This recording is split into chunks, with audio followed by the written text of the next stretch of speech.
नमस्कार, मैं रूपनारायण शर्मा, मयूर times news.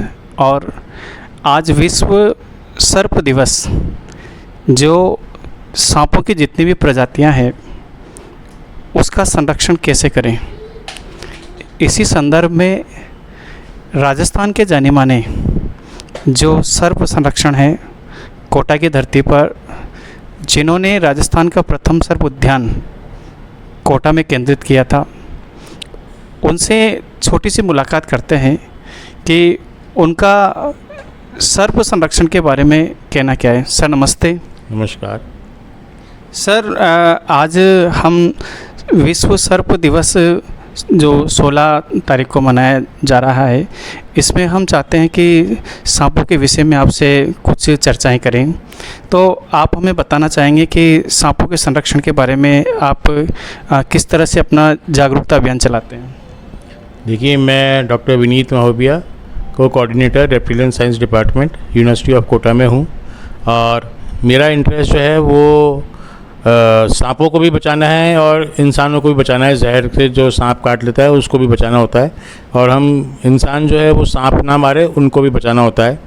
और हमारा ये कहना है कि भाई सांप अगर इंसान को काट लेता है तो इंसान सांप मार के नहीं लाए अपने साथ में, वो उसकी फ़ोटो ले ले, उसके मोबाइल पे वीडियो रिकॉर्डिंग कर ले, या उसकी प्रकृति देख ले किस टाइप से वो मूव कर रहा है, कैसे उसमें हलचल हो रही है, किस टाइप का है, और आकर के हमारे को समझा दे, डॉक्टर्स को समझा दे कि साहब ऐसा हुआ है, उस सांप जो था वो ऐसा था, तो हम इलाज करने में आसानी हो जाती है। अगर नहीं भी लेके आते हैं सांप को, तो भी हम सांप के जो काटे हुए निशान हैं उनसे देख के समझ में आ जाता है कि किस सांप ने काटा है, तो उसका इलाज कर सकते हैं। इतना सक्षम इलाज है कि हमारे को सांप की ज़रूरत नहीं पड़ती। सांप वाइल्ड लाइफ प्रोटेक्शन एक्ट 1972 का शेड्यूल 1 के एनिमल्स हैं। इनको मारना भी गैर कानूनी है, इनको मारना जो है वो कानूनन अपराध है। हमारे को इनको नहीं मारना है, इनको छोड़ दीजिए आप, और इनको भी अपनी जीवन लीला चलने दीजिए इनकी भी। हमारा ये कहना है कि अगर सांप लेकर के आते हैं तो आप सांप लेकर नहीं आए। मेरे घर के बाहर ही मैंने एक बड़ा सारा पोस्टर बना के लगा दिया है जिस पे सांप बनाए हैं मैंने, 41 स्नेक्स लगा दिए हैं उस पर। कोई भी इंसान को अगर सांप काटे तो आप बाहर आकर के मेरे को बता दें कि इस सांप ने काटा है, तो उसका इलाज सक्षम हो जाएगा। अगर नहीं भी आता है तो दांत के निशान से हम समझ जाते हैं कि सांप ने काटा है, तो उसका इलाज हम कर सकते हैं। सर, मेरा एक छोटा सा प्रश्न ये है कि ग्रामीण अंचलों में जब हम जाते हैं तो वहाँ पर किसी के घरों में किसी के जो कोल्हू होते हैं उसमें कहीं ना कहीं सांप निकल आते हैं, तो उनका मानना है कि उस सांप को या तो वो मारें या फिर उसको बचाएं, पकड़ें। तो किस उसको पकड़ने की कौन सी टेक्निक है ताकि उसको पकड़ करके जंगल में छोड़ दें? आप सिंपल डंडे से या किसी हुक से उसको पकड़ के एक बैग में रख लें और उसको जंगल में छोड़ दीजिए, इसमें कोई बहुत बड़ी बात नहीं है।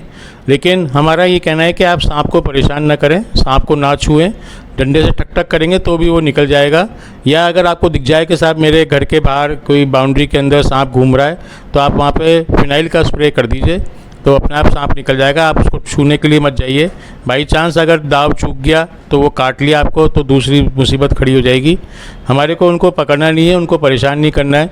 उसको आप दूर से ही देख लीजिए और स्प्रे कर दीजिए उसके ऊपर या उसके पास में, तो वो अपने आप निकल जाएगा, आपको परेशान नहीं करेगा। तो सर, मेरा एक छोटा सा प्रश्न ये है कि जैसे आज भी ग्रामीण अंचलों में सांप आते हैं, तो सबसे पहले धारणा तो ये है कि हमारे पूर्वज आ गए, ऐसा आज भी मानते हैं। तो पूर्वजों के रूप में उनको देखते हैं कि या तो वो चला जाए, नहीं जाए, या फिर उसको मार देते हैं।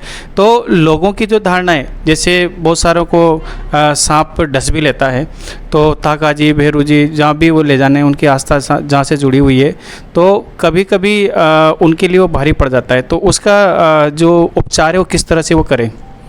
देखिए, किसी की आस्था पे मेरे को कोई प्रश्न या कोई जवाब नहीं देना। अपनी अपनी आस्थाएं होती हैं, चाहे वो हिंदू हो, चाहे मुस्लिम्स हो, चाहे सिख हो, चाहे ईसाई हो।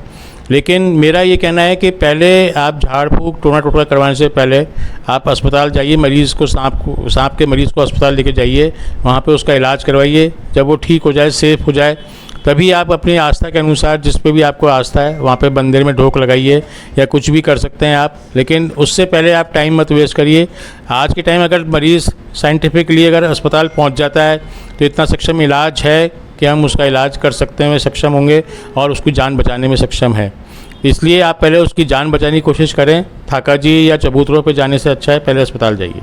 तो सर मेरा प्रश्न ये भी था कि जैसे श्रावण मास में सबसे ज़्यादा अधिक सांप निकलते हैं, तो जो सांप निकलते हैं तो लोगों के किसी को डस लेता है तो कितने समय तक उसकी बॉडी में जहर नहीं फैलता ताकि उसका उपचार सही तरीके से हो सके? सांप जब काटता है उसके काटने के तुरंत बाद ही सांप का जहर उसके शरीर में, मरीज़ के शरीर में फैलना शुरू हो जाता है। लेकिन हम ये कहते हैं कि उसको जल्दी से जल्दी, जितना जल्दी हो सके उतना जल्दी उसको अस्पताल में भर्ती करवाएं। और गोल्डन आवर्स को हम 1 से 1.5 घंटा 2 घंटे गोल्डन आवर्स बोलते हैं। अगर मरीज़ उस टाइम तक अस्पताल पहुंच जाता है तो उसका इलाज हो सकता है, हो जाए, उसका ठीक हो जाए, मरीज़ जल्दी से जल्दी ठीक हो जाए। लेकिन जितना जैसे ही काटे तो तुरंत उसको अस्पताल लेकर के जाएं, टाइम वेस्ट ना करें। उस पार्ट को कम से कम हिलाएं, उस पार्ट के ऊपर कोई ऐसा भागा दौड़ी नहीं करवाएं मरीज़ से कि साहब वो जल्दी जल्दी जहर फैले। उसको आराम करने दें, उसको ढांढस बताएं कि भाई कोई बात नहीं, आपको काट लिया, ठीक हो जाओगे, आप आराम से अस्पताल जा ही रहें। तो उसको अस्पताल लेके जाएंगे तो ठीक होने की संभावनाएँ पूरी रहती हैं। पूरी रहती है। सर एक प्रश्न और है कि जैसे हमारे जंगलों में सांप रहेंगे तो उससे किस तरह का लाभ पर्यावरण को रहेगा, आप बताना चाहेंगे? सांप हमारे पर्यावरण के लिए बहुत इम्पोर्टेंट होते हैं। आप देखिए कि स्नेक्स जो हैं वो फूड चेन का बहुत इम्पोर्टेंट एक एनिमल है। अगर हम सांप नहीं रहेंगे तो चूहे, छिपकली, मेंढक, चुचुंदर, गिरगिट, गिलहरी इतने सारे हो जाएंगे कि हमारे खेतों के अंदर जितना भी अनाज हो रहा है, अगर वो अनाज सब खा गए तो फिर हम क्या खाएंगे, हमारे को क्या आगे खाने की वो मिलेगी। और दूसरी चीज़ उसमें यह है कि अगर अनाज के अंदर हमारे किसान भाई जो होते हैं वो पेस्टिसाइड डालते हैं, अनकंट्रोलेबल पेस्टिसाइड डालते हैं कि उसके अंदर मैक्स टू मैक्स मुनाफा हो। अगर हमारे पास इनको